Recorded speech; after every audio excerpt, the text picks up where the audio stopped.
এক লোক হসপিটালের বিছানায় শুয়ে তার জীবনের শেষ প্রহর গুনছে।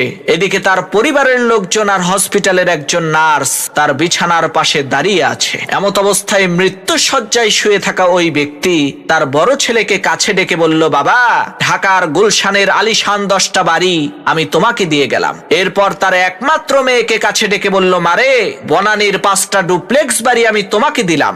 এরপর ছোট ছেলেকে বলল, বাবা, তুমি সবার চাইতে ছোট আর সবার চাইতে আমি তোমাকে বেশি ভালোবাসি, এজন্য বসুন্ধরা সিটি কমপ্লেক্সের ওই 15টা দোকান আমি তোমার নামে করে দিলাম। অবশেষে তার স্ত্রীকে বললেন, আমি দুনিয়া থেকে চলে যাওয়ার পর টাকা পয়সার জন্য যাতে কারো কালো মুখ দেখতে না হয়, এজন্য এলিফ্যান্ট রোডের 12টা ফ্ল্যাট আমি তোমাকে দিয়ে গেলাম। পাশে দাঁড়িয়ে থাকা নার্স লোকটার স্ত্রীকে বলল, আহারে, আপনি কতই না ভাগ্যবতী মহিলা, এত ধনী একজন স্বামী পেয়েছেন।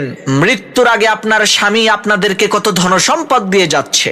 নার্সের এই কথা শুনে লোকটার স্ত্রী বলল, কি সব যাতা বলেন, কিসের ধনী, কিসের সম্পত্তি? আমার স্বামী তো পেপার বিক্রেতা, সকাল সকাল পত্রিকা বিতরণ করার জন্য আমাদের সবাইকে লোকেশন ভাগ করে দিচ্ছে। লোকটার স্ত্রীর এই কথা শুনে ওই নার্স আজও পর্যন্ত কোমায় আছে।